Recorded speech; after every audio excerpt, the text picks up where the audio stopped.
Shut up and sit down.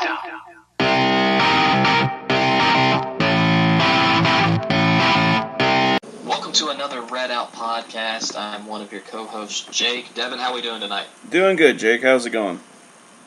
Pretty good. Just put a casserole, some little Tex-Mex casserole in the oven. Awesome. Being the domestic god that I am. And now going to talk National Signing Day and a little bit of Tots basketball. That's awesome. Do you want to? What do you want to start with?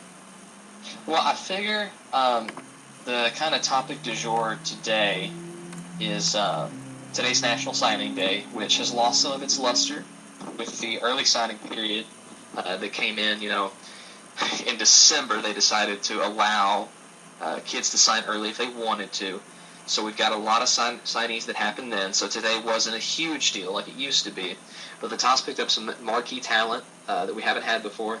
So I figured we would talk about kind of the national rank, the conference rank, just go through the numbers of, not necessarily walking through each commit because that would take all night, but just the, kind of what we signed, the balance, offense, defense, what bubbles were filled, that's what she said, that sort of thing. And then wrap up with kind of the state of Western basketball, some injury news.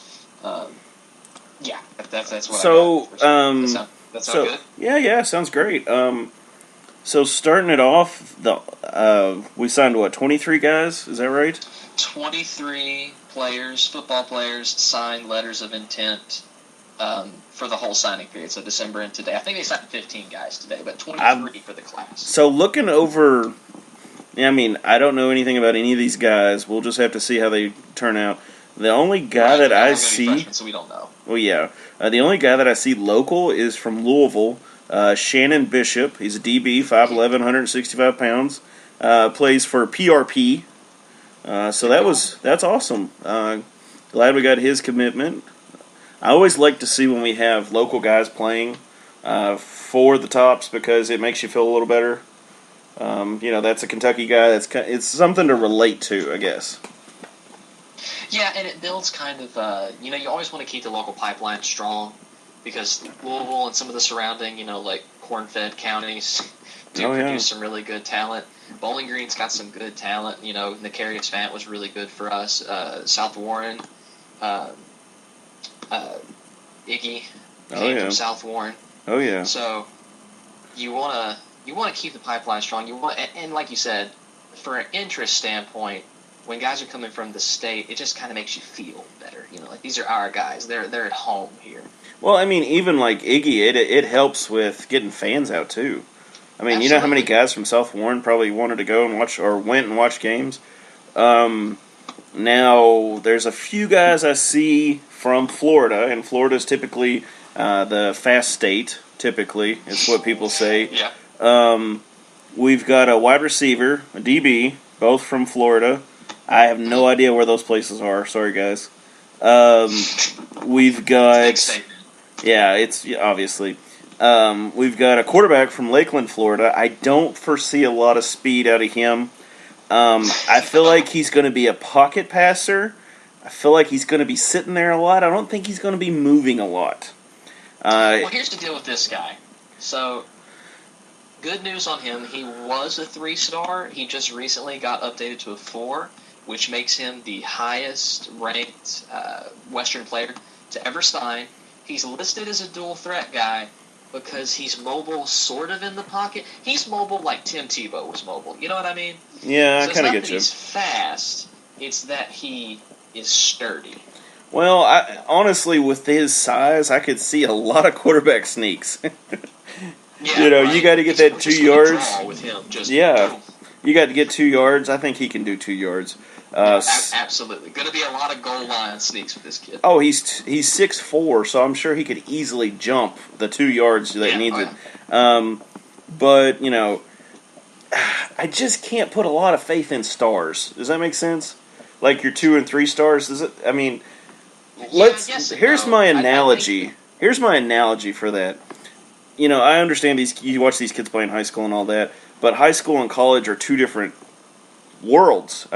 You've gone from your little pond high school to your big lake, basically, college. Look at Kentucky basketball this year. They just lost to Tennessee by 2 in a very boring, dreadful game. And all those guys were rated like high stars. Okay? Oh, yeah. And now they're looking at a low tier entering the tournament if they get in the tournament period. Yeah, if they avoid a double-digit seed, every Kentucky fan should Yeah. thank the good Lord Almighty. Yes. It looks like it's heading that way. The only thing I'll say about the rankings is it is difficult to determine, okay, is this guy going to be a star? Is he going to be a stud in college? Because you really can't tell. But what you can do is if you look at teams that recruit successfully at a decent level, class on class on class. The reason that Alabama, Georgia, and Clemson are in another class of their own that cannot be touched is because they continually stack superior talent after talent after talent. You know, if you look at Florida State, their first-string guys might be just as good as Georgia's first-string guys, not the running backs, but they might be able to hang with them for a quarter. But when you start getting down into the trenches and the second quarter, after halftime and into the fourth quarter, when you can throw your third string, which is 4 and 5 stars, at people, you know, that's when you're talking about recruiting being an advantage. So with Western, we've never really been able to have that really good set of backups. Yeah. You know, we've had very good first-string guys. I mean, you look at what happened this year with the offensive line. You know, last year we had 2 studs on the offensive line who, you know, one of them's playing on Sunday. And those dudes, when they went out, they played essentially the whole game. They almost never took a break. Anytime the offense was out there, they were out there. This year you see that we didn't have and the guys behind them were okay, but not great. Now the okay guys were the first string.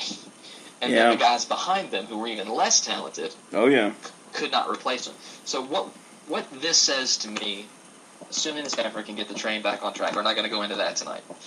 It's a positive day. But assuming he can continue to stack, you know, middle of the road, decent, top of the conference talent, that's where I think the, quote, you know, 3-star kind of matters. Because if you got guys that are like unranked nationally or, you know, unranked at their position, those are guys who just, I mean, in the town, I mean, size, you know, body type, production in high school. And like you said, you know, you got to look at the different types of high schools, right? Yeah. So a dude playing at Warren East, right, and doing really well, you know, local school back in Warren County, is way different than a dude in Texas playing Texas high school football. You know well, I mean, even if you're going to use that analogy, I mean, it's different from a kid from playing at Monroe County High School, which some of our listeners probably have no idea where that is, to somebody playing in Louisville. I mean, you got a whole different level of competition, and absolutely. And of course, what so you're that's.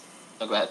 Well, what I was just going to add was these kids look great on paper, but you got to see development too, and that's another part of the coach's job. Absolutely. The only and weight training. Weight training in college is way different. Yeah, well, from speaking from some of the guys I remember from back in the day, the weight crew, strength training guys are awesome. But speaking on O-line, we from what I can tell, we signed 2 offensive linemen.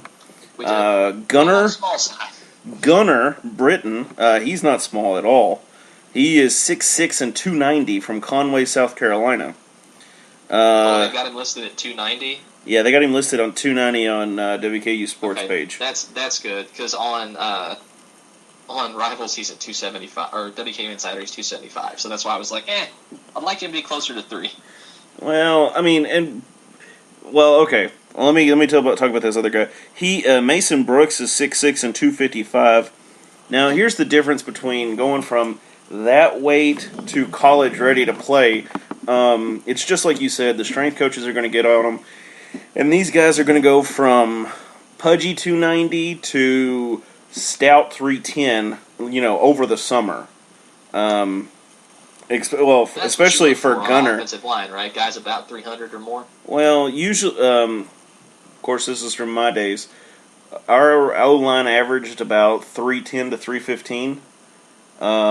They were, now defensive line averaged probably about 280. So there was a big difference in the size there. speaking of D-line, I just looked down. Nazir Sai from Norcross, Georgia, 320, 6'2". That some gun is round as he is tall. Hey man, that's who I want stopping stuff in the middle though. Hey, I'm good with that. He can play. He can play nose and stuff it. Stuff them. Trying to see some others here. Dude, the tight end, 6'5", 250, Chattanooga, Tennessee. That's Jay Gibson. Yeah, that's the size you want a tight end. Good gosh, he's a blocking tight end. That kind of body type, right? Yeah. So a 6'5", 250. Depending on how he shapes out, like how his hands are, you're looking at especially in the Sanford system, you're looking at a blocking tight end. That's what he's going to want. Yeah. I love having a pass catching tight end, but I can just guarantee they wanted this kid because he blocks like a son of a gun. Yeah, I could see that. This cat is about 70 pounds away from being moved to tackle. I could very easily see that. Let's see. I mean, some of the other guys not really standing out. Got 2 from New Orleans, which is really cool. Yeah, they got the boot on lock. Between Georgia and the boot, this class has the South. Yeah, I mean, Georgia, they got several. But like you said... If you want to talk about, No, go ahead. No, you good. Go ahead. Well, I was just going to say, if you look at, the spread of, position-wise, what was signed, you saw 3 corners, you saw 3 safeties, 3 defensive tackles, 2 inside linebackers, 1 outside linebacker, I guess weak defensive end. I don't even know what WDE stands for. Yeah, I don't see that. Well, anyway, who's the name? His name is, but it's WDE or whatever the hell that means. I think it means I think it's some type of defensive end. I can find his name. Maybe they got him listed differently on. Yeah, see, I don't have a defensive end listed on here, so. Let me see what his name is, and then you can tell me what the actual website has him, Western's website has him listed as. Because Devin Bell, what's he listed as? Devin Bell, let me see. Devin Bell from Goshen, Alabama. D-line. So D-line, okay. it was probably he was probably a defensive end. Yeah, he's 6'5", 235. He's a pretty big prospect out of Georgia. But so heavily defensive, and then on the offensive side, you've got of course the 4-star QB, the 2 offensive tackles, 2 running backs, a tight end, and 4 wide receivers, which I thought was really interesting. I know that we had some significant turnover in the wide receiver core, so I guess that makes sense. Maybe I just didn't pay attention enough this year. Wide receivers are versatile athletes. Let's see. We've got 1, 2, 3. Well, we signed 6? Stars. We signed 6 DBs. 6 defensive backs. So they'll flip flop between the 2. Just depending on how. Yeah, I mean, you can. We had wide receivers. We had wide receivers that went to DB for a year, and then the next year they'd go back to wide receiver, or whatever was needed. But the guys want to play, and they're going to do what they have to play. So this is maybe where they start out, but they may start the season playing DB, D-line. Well, I doubt D-line. They're not going to go that far. But they're going to be moving positions. We have the fastest D-line you could ever see. But they're not very good. Off the block. The bull rush just isn't there this year. I'm just sorry. Our 175-pound DB is just not going to be able to do that against O-linemen. But yeah, I mean, I'm pretty happy from what I'm looking at on paper. It's just, it's like a movie, You're like, oh, wow, the new Star Wars has so-and-so in it. Yeah, okay. And then all of a sudden you're like, oh. He's playing a Wookiee? Ryan Gosling's a Wookiee? No, I'm just kidding. But that would be pretty funny. Great. I think a short, because Ryan Gosling's not a big man, a short little, midget Wookiee would be hilarious. Yeah, or Matthew McConaughey, Wookiee. Sorry, that was awful. But no, yeah, that was really bad. It sounded like you were gargling peanuts or something. Yeah, it was something. Full of marbles. Yep. But like I said, you can't tell anything about these guys. It's going to take a year or so for them to develop, and depending on how everything works out, we'll just see. I will say the good that I have is that it is the highest ranked class ever. It's the deepest, strongest class we've ever had. It really filled the defensive needs that I thought we had, because as we saw last year, even in a slower paced system that didn't really fit the personnel that we had, and whatever lapses Sanford had in his offensive play calling, it was really the fact that we couldn't stop anybody. Yeah. That they just run all day on us, and our secondary wasn't great. So when I saw that we signed 6 DBs, and most of them were fairly highly thought of, I was like, okay, that's a real positive. Also, on a positive, I know it's not going to really matter next year. I mean, it could. This new QB could be a phenom. He could be great. I don't know. Sanford continues to brag that his greatest strength is his passing, is his arm strength. Everybody says he's got a cannon. The tape looks like he's got a cannon. But he also is the size and the build that you would expect out of a slow, methodical, single, I formation system, which is what Sanford tries to run. Assuming we can get the offensive line together, then that might be really good, because we have a true QB for this system. So that's the good. As far as the bad goes, one thing that kind of ticks me off is it's not Sanford's fault. Okay, this is nobody's fault. It's just I got a little too excited in early signing day, because we were the top ranked class in Conference USA after National Signing Day, and giggity, we were the 69th ranked class in the country according to multiple websites. Now we've dropped to 4th in the conference and 80th nationally. And it just kind of stinks. Now, granted, MTSU didn't have a great day, so that's always a positive. The bad news is Marshall had a fantastic friggin' day. Yeah. And it's like 10 full spots ranked higher. I know all this doesn't. I have to take all the numbers with a grain of salt. You know me, I like numbers, but even if you don't judge it based on overall numbers, you can judge it based on relative talent level at this point. And some of the schools that we struggle with and that beat us, like FAU, Marshall, that kind of thing, the fact that they've got better coaching, probably, and at this point, more talent coming in, just doesn't make me super excited for the next couple of years. But like you said, we'll see. That's all you can do. I would just suggest to everybody, don't run and jump off a cliff just because we hit 4th, in the conference, or however far we fell. Just sit back, relax, just watch. Let's see how everything turns out. It's not the end of the world. The sun will come up tomorrow. You will not lose your job because of the recruiting class, unless your name is Sanford. But other than that, I mean, just sit back and enjoy. We'll see how things turn out. If we have a tank year again this year, I can't say Sanford will lose his job. I won't say he'll lose his job, but something's going to happen. This is another losing season for sure. Yeah, we'll just see. Hey, something I forgot to mention at the top of this is I'd like to take 2 seconds just to congratulate 2 of our guys that got invited to the draft combine. Mike White's going to the combine, and Iggy's going to the combine, which is awesome. Because, wow, okay. So Louisville had a couple guys go, I think 4 or 5. Western's got the 2, and the Kitty Cats do not have anybody going to the draft or to the combine. Now, I will say, in their defense, all snark aside, they did have a couple really good players decide to play their senior years. They probably could have maybe got invited, but it was just really nice to have multiple, guys coming off the team last year who are going to who got invited to the combine. It's a great honor, and I honestly think the world's about to really have to pay attention to Mike White and Iggy. People haven't really had a chance to see even away yet. Yeah.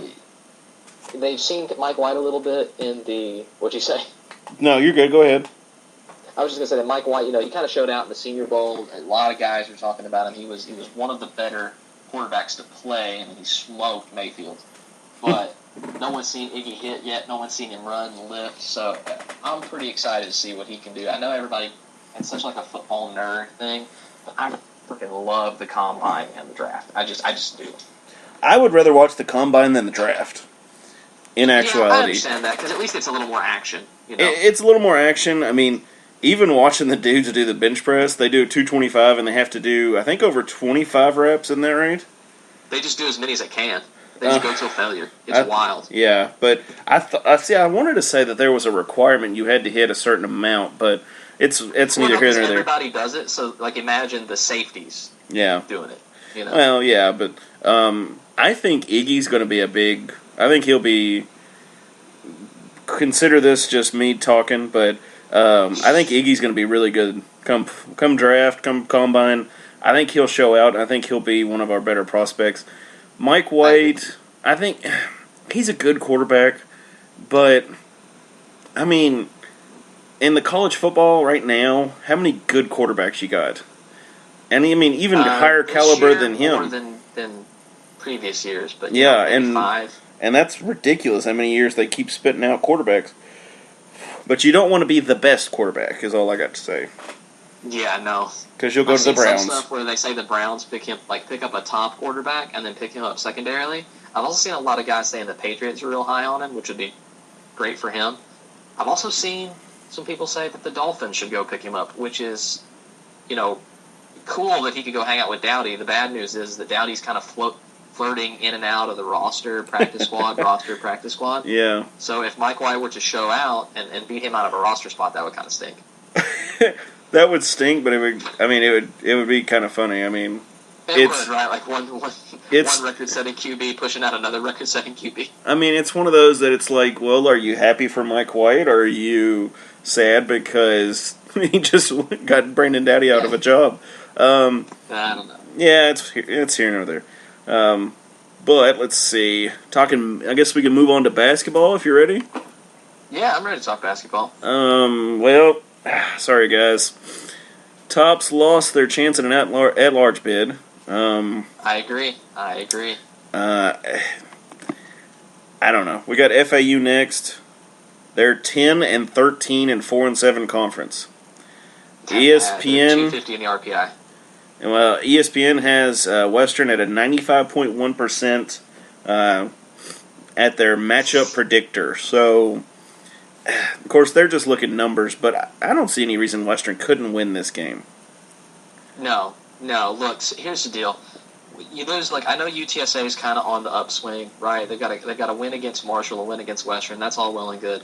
But in the committee's eyes, this is a resume killer. And it doesn't help that the teams that have beat us that we thought were pretty good, for instance, Missouri State is now tanking. We thought they were a tournament team.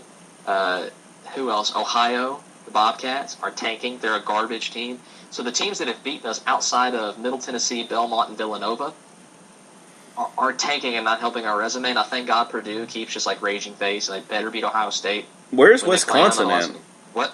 Did you say anything about Wisconsin? No, Wisconsin's not good. Oh, okay. They're just bad. They're not good.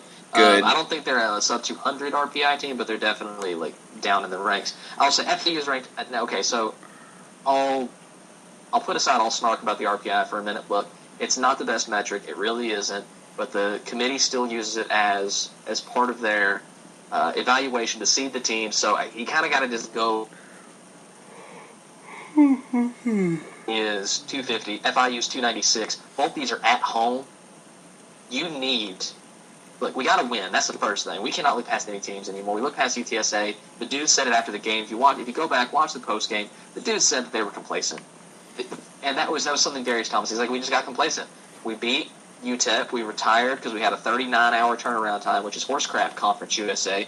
Get your stuff together. Yeah. Don't make 2 road games a day and a half apart. It's horse crap. No other team in the conference has to deal with that.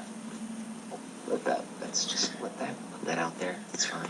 Okay. Yeah. Hey. Yeah. Air it out. Just rub the ear like the anger management. Yeah. Seriously, Yeah. crap. Yeah. That's I agree. I mean that could. That UTSA loss could be just from exhaustion. I mean, they don't even have enough time to get their muscles to. Seriously, relax. They got on the bus and drove all the way across the dang state because you went from wherever El Paso all the way to San Antonio. I have no idea how far away that is, but it's Texas, so I assume too far. That's across the state. Okay, see, there you go. So, terrible. I don't know. I know Texas is like another country. That's all I got. But with FAU and FIU, they're at home. They're garbage teams. You need to hurt these teams. Oh, yeah. You need to embarrass these teams in front of a decent... Now, we're not going to sell out FAU or FIU. That's fine. I don't expect that. I'm not going to be mad when we only have, 5,000 or 6,000 people in stands. That's whatever.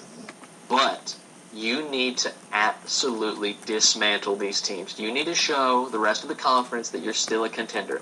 We're second in the conference. We've got only 2 conference losses. Because we've got the tie. We've got wins over Marshall and tiebreaker over ODU right now. We need to go beat Middle, right, at the end of the season.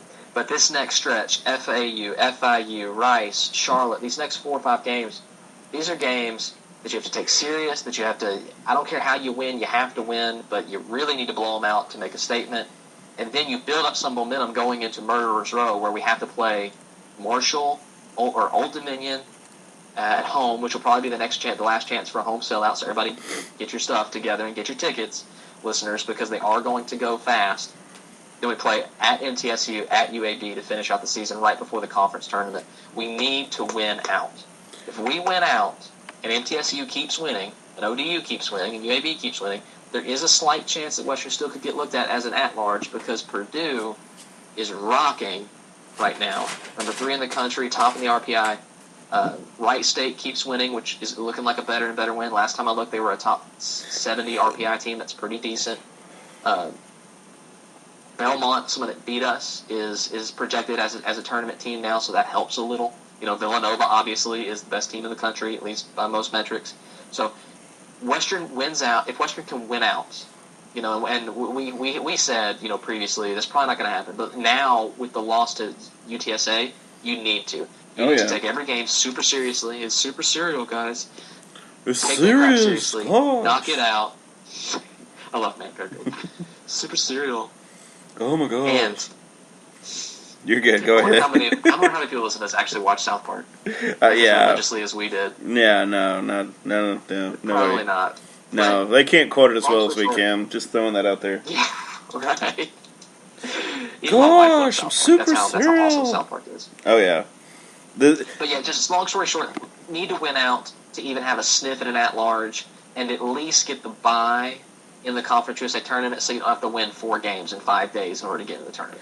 Oh yeah, I agree. And Tavion Hollingsworth broke his nose in the game, and they have confirmed, like some of those famous NBA dudes that wore masks, he's going to be wearing a mask at the FAU and FIU games. That is awesome. Hopefully it works out okay. You expect a little bit of a, back off in the performance because dude can't breathe. Yeah, I mean, I've seen some guys play really well, even though they've got that atrocious looking thing on. It's kind of goofy looking. My only thing is, during warm-ups, could they give him a machete and have him wear like a Jason mask, and then chase somebody around the court? I mean, that would just make my day. But talking about the end of the season, I can see easily these next 3 days? Yeah. Tomorrow they play FAU at 8:30, and then they play FIU at 7. I could easily see Western coming out of that, beating those both, being 2-0 at least. And then North Texas, how are they this year? Are they any count? Nah. No, they're not either. I could see that Western beating them. They've got Rice after that. Rice isn't very good. Ooh, Rice is that's dirty Rice. That's 5-18. They're 2-8 in conference. Yeah, it's dirty Rice. Charlotte, are you any good? Let's see. No, they're 5-16 and 1-9. Well, see, here's the thing. We put in a clunker against Charlotte earlier in the year. We beat them at Charlotte, but was it just bad? Yeah, and I think that was the one. Wasn't that the one we were talking about? Could have been a real defensive game. Well, anyway, I could see these next 4 games going 4-0, and then we got ODU, which ODU and MTSU coming up on the 24th for ODU, 7 p.m., and MTSU is March 1st at 8. Yeah. Those 2 games are going to be tough. Absolutely, they are. Absolutely. I would love to see us clear. Johnson shooting 20 points out of 21 points from 3 to beat ODU last time. Jeez. Yeah. Yeah, that's amazing. Forward, by the way, guys. Power forward. That's amazing. Big white boy. But I could easily see us go 6-1. I feel like we're going to drop ODU or MTSU. And that kind of sucks, but... If that happens, you're talking about 3 conference losses. That's probably still good for second in Conference USA, right? Because you figure ODU, it probably drops 1 as well, yeah. right? That puts them 1 game behind us, puts us a game or 2 behind MTSU. That gets Western the bye for the first round of the conference tournament, extra rest, extra scouting time to watch the teams play, which is vital. If I could make a deal with the devil right now to just do that and not take a chance on losing more or winning more, I would definitely take that 6-1 and put us at 3 losses in the conference for sure. I would take that all day. Especially if I can double up and take an MTSU win. Well, if I could make a deal with the devil and do that instead of play a fiddle, then yes, I definitely would. But yeah, absolutely, because I can't play the fiddle at all. Yeah. I would just lose. I would just die. Yeah, we would lose. We wouldn't get the golden fiddle. Soul is gone. My old timers is kicking in. Did I tell you how far El Paso is from San Antonio? You said across the state. No, you didn't tell me mileage. It's 8 hours. 551 miles. Jeez. Sure. Yeah, I don't know why they lost. I don't know why they lost that one. Do I know? What? What were you saying? I was just saying, sure, they flew because now you couldn't drive 8 hours overnight and then expect them to play the next day. I don't know. I can tell you footballs. When I was at Western, they had a kind of standing protocol that if it was over 8 hours, we drove. If it was around 8 hours, if it was over 8 hours, we flew. You flew. If it was under, you drove. If it was under or around 8 hours, we drove. And of course, there was one trip we took to Louisiana Monroe, I think. And we actually drove. We left the night before. Usually they leave on Friday nights. I think we left on Thursday night, drove to Jackson, Mississippi, and then drove the rest of the way just so they didn't have to pay for a flight. Yeah. I skipped that trip. I was like, I gotta take a test. I can't stay. So you guys just got this. You guys go. It'll be fine. You got this. It's all good. Let's switch it up a little bit here. I'm going to go ahead and skip to women's. Okay. Hey, we can't leave the ladies off. We got ODU coming up on the 8th, tomorrow. They're 5-18 and 3-6 conference. I think the ladies can smash them. I think the ladies can crush that. Rice. Ooh, this is some squeaky clean Rice. This is a very different team than the men's. They are 17-3 overall, 7-1 conference. That's going to be a good game. That comes up on the 10th. That's at 3 p.m. On Saturday? No, you said the 10th. 10th, so that would have been Saturday, yeah. Coming up on the 15th, they've got MTSU, 13-9 and 5-4 conference. I don't see how the ladies can take that. I think that's... Oh, yeah. If I had to put money, that would be a game I'd put money on them. Look, the only conference loss that the Lady Tops have is against a really good UAB team. Yeah. At UAB. So I see no reason why the girls will not finish at the top of the conference. Maybe Rice does. So they had one conference loss. Yeah, Rice is looking real good. So it's either us or Rice. Marshall is trash. Charlotte is not very good at either. I'm just kind of skimming through these last few games here. Right. Southern Miss. Where do they finish up at home as far as the Lady Tops go? The home games we've got, let's see, they got ODU, so that'll be a win. They'll beat Marshall. They should beat Charlotte. So I think they can go 3-0 at home. Now it's sad Rice isn't at home. I wish. They do travel for Rice. They do travel for MTSU. Of course, MTSU is a lot better, but MTSU, that should be a win too. I don't see there shouldn't be any problem for them. They got Southern Miss and UTEP. After that, and UTEP's not bad. They're 14-8, 5-4. So they're kind of. I don't just see. Like the men, you want to finish at the top of the conference because you want to get the bye in the conference tournament, just in case you don't get an at-large bid. Yeah. There's really only for the women. They really only have one marquee win, and that was against Missouri earlier in the year. I don't know how the Missouri women have finished out this season. I know when Western beat them, which doesn't really matter. They were a top 25 team, which was a really good win, away from Middle. Yeah, they were number 16. So they don't really have a... They're what? They were number 16. Oh, wow. When we beat them? Yes. Oh, wow. That's awesome. I don't know where they are in the RPI right now, but you hope high because, again, that's the signature win you can hang your hat on. And if you can beat Rice with their record, then you can get 2 signature wins and then just try to avoid any terrible losses. Again, you want to build the schedule or build a resume to maybe get an at-large, and if you can't get an at-large, then you at least want to get that bye going to the conference tournament. That way it's one less game you got to win. Oh, yeah. Looking at Missouri right now, they're 18-5 overall. They are 7th in the SEC. Mississippi State is 10-0. And they're 24-0 overall. Yeah, I had no idea. Of course, I'm not a big women's basketball. I'm sorry, ladies. I do love the Tops, and I do follow y'all, obviously. But as far as a sport, I don't follow it. Was it Mississippi State that beat...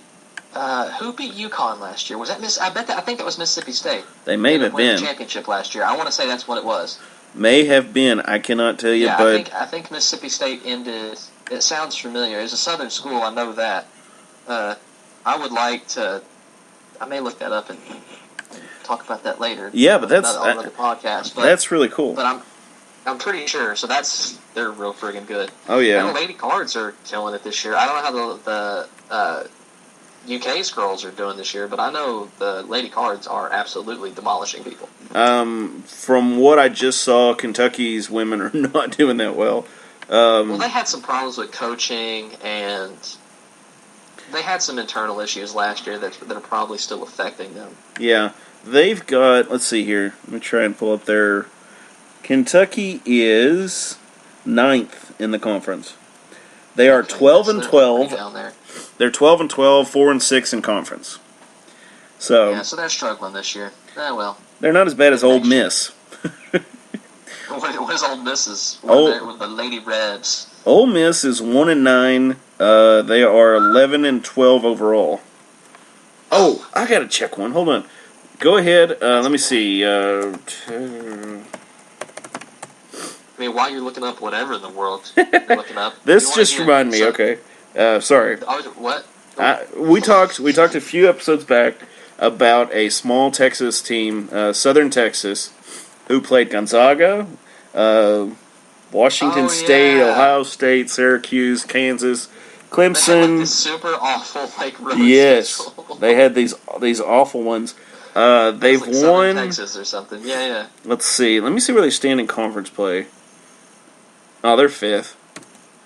They are 6-17 overall. They've won. They're 6-4 conference though. What? Yeah, so they're doing better in conference. What's are they Southern Texas? Is that what they're called? Texas Southern. Texas. Oh, okay. So it's Texas Southern. All right. Yes, I have. So I do follow them. Let's hope that they get hot and they win they run through the conference tournament and get a bit to the big dance. Oh my gosh, are you kidding me? I'd love that. I mean, Western did that one year. The year we won like 4 games in 5 days or whatever it was. Hey. Had the biggest comeback in NCAA game history as far as like tournament game in the first 4. Heck, that was the one that Obama and David Cameron were at. Oh my gosh. They watched Western play. Yeah, it was crazy. And I can't remember who we came back against, but anyways, Western was not a highly ranked team that year.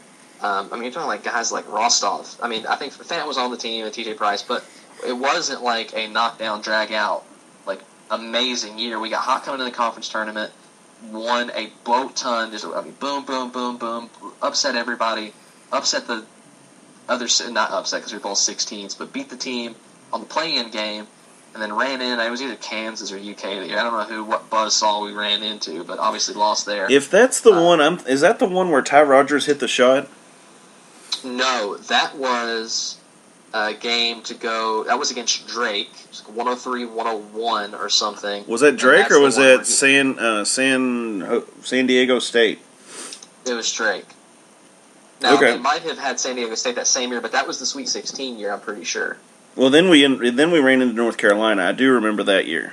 Yeah, I mean, every year we've run into somebody tough. I think the Sweet 16 year it was North Carolina or UCLA. The other two times we've been recently, like 12 and 13, it was Kansas and then Kentucky, or Kentucky then Kansas. I don't remember which year. Kept it really close to Kansas, lost by 7. That was one of the closest that a 16's ever come to upsetting a 1. Which, by the way, on that, like this year, I think this is probably the best year in a long time for that to happen, because none of these teams that are on the 1 line are invincible. Because if you look at it right now, it's trending towards Villanova and Purdue being 2 of them. We almost beat Villanova on a neutral court. Now, granted, they're a lot better now, but still, they almost lost to a Western. And we beat Purdue. Oh, wow. Purdue's way better. But you're talking about a team that, now, I don't think we're a 16. I think even if we get an auto bid via the conference tournament, we're probably still along the 13-14 line, which is great for us. But I think this is the year that a 16 might beat a 1. I think this is the year. MTSU is a 15 upset Michigan State 2 years ago. That was the biggest upset statistically in NCAA history. With the parity of college basketball that we're seeing, with the talent being dispersed across the country, because you can go to the NBA from wherever. I swear, I think this is the year that it could happen. Now, is it likely to happen? Heck no, it's not likely to happen. But if it's going to be a year, at least over the last decade, I think this is the best one. And I sincerely hope it happens, just because I love crazy upsets as long as we're not on the receiving end of one. I'm fine with. I am completely fine with Duke getting upset. And actually, if I had to put my money on a top-tier team, I would say Duke would be the one that gets upset. Because they've got a history of it. Yeah. They lost to friggin' Lehigh 1 year, Mercer another as 2 seeds. So, yeah, without a doubt.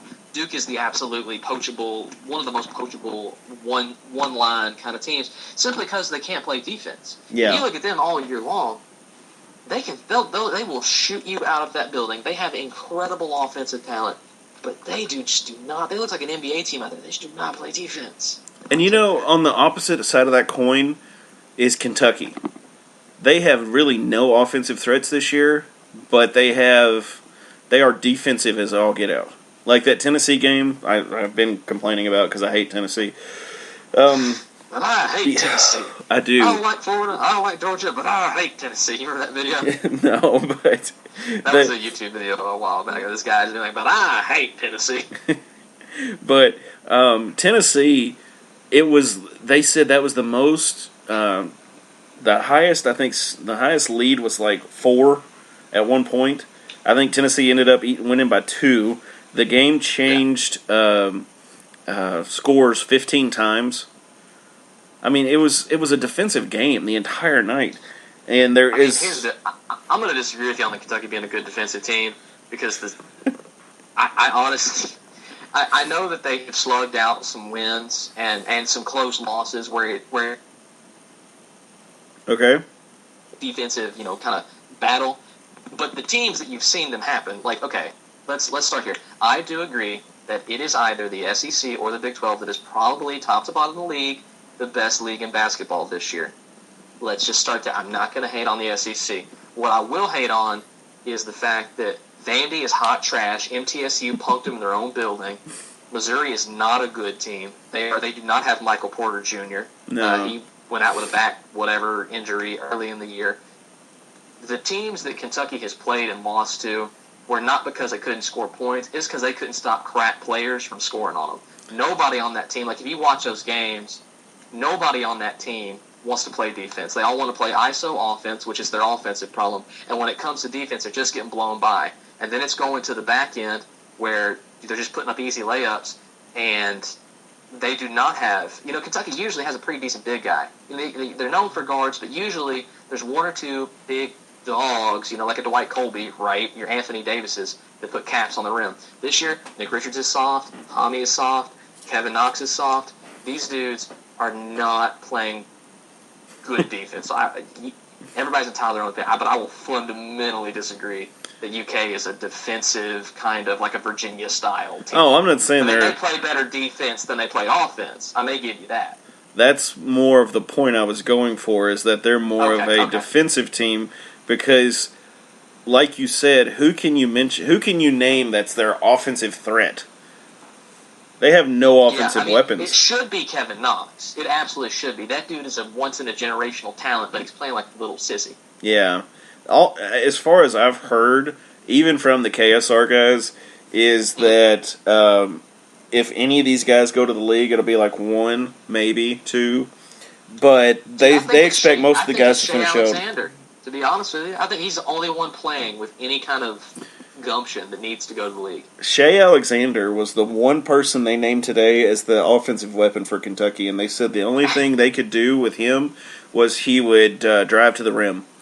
That was the only thing he could do all night. He plays like a man. He plays basketball. Look, if you can't shoot threes, which Kentucky cannot, give them credit where credit is due. They got hot against West Virginia, a struggling West Virginia team, and shot the lights out. They can do that, but they're not a good three-shooting team. They have athletes. They need to drive at the rim and not be scared of contact. And Shea Gilgeous-Alexander, Shea Gorgeous, I think they call him, right? Yeah, sure. Shea Gorgeous. He plays without fear and drives to the basket like he needs to. Kevin Knox, when he goes off, it's because he's creating because guys are creating opportunities for him to be open on outside. He just wants to. Him and Hami, man, they just want to hang out on the perimeter, just kind of floating around, waiting for an open three. No, dog, you are big and strong and fast. Get your scrawny butt to the rim. I believe it was Hami they were talking about today. Hami actually went out. They had him on 2 wing threes, and he literally went down the court. They drove down the court, they passed to him, and he airballed at least 2, and they were not pretty. Dude, he only played 13 minutes in that the Missouri loss, maybe? I'm not sure, but it was bad. I don't know, but they benched him because he was playing, again, like a pansy. Like, he wouldn't play. He wasn't listening to the coach. He wasn't... Yeah, it was bad. It was just... Big Blue Nation needs to be... Like, the time to panic is now. Yeah. You need to start panicking. I wouldn't say panic, but... does not play good basketball. And if they... And I'll say it right now, whatever day it is, February 7th, 8:11 p.m. Eastern Time, if Kentucky gets a single-digit seed, they need, I said at the beginning, they need to thank God. Oh, they will. The way they're trending, they are straight up a 10 seed. Kentucky will get a single-digit bid because it's Kentucky. Yeah, and then that's what's going to happen. Moan and groan and complain about how the committee hates him and how they put him in the same district as West Virginia, and they're probably going to play. And there's this big conspiracy. Oh my God, I hate when coaches do that, dude. I can't stand it. Well, I mean, it's a blind scrub. Here's the deal: there is no conspiracy. If you know how the process works, it's a blind scrub until way deep in the tournament. Till way deep in they look.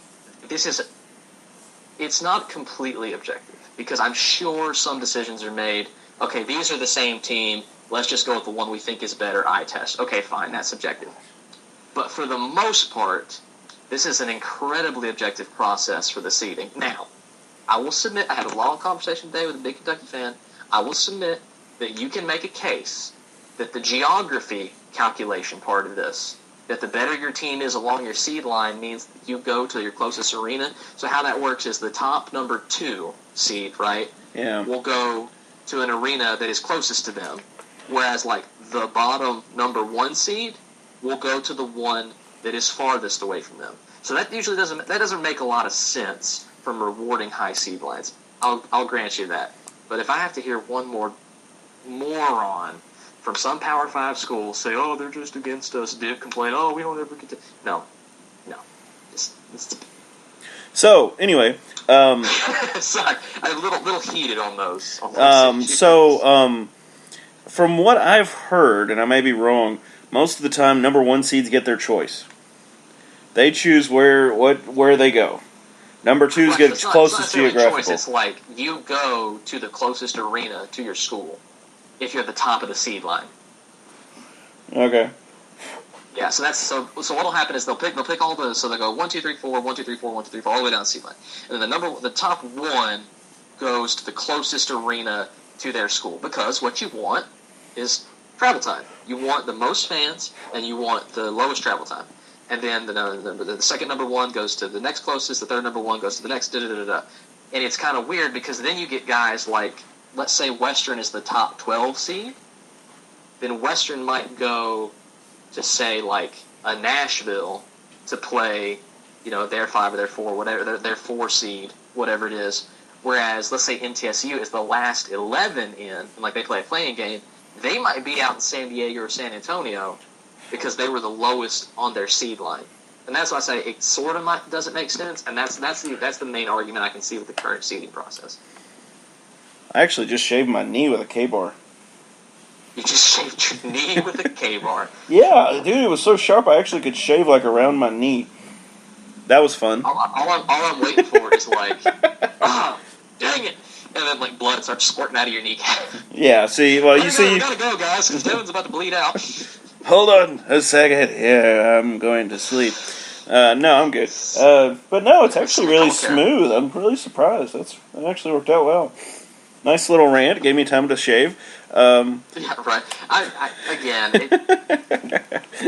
I just don't like people that moan and groan. Even though, like, now I just realized that I am moaning and groaning and complaining about people moaning and groaning and complaining. So it's a little irony, yeah. I mean, it is. It's complainception is what it is.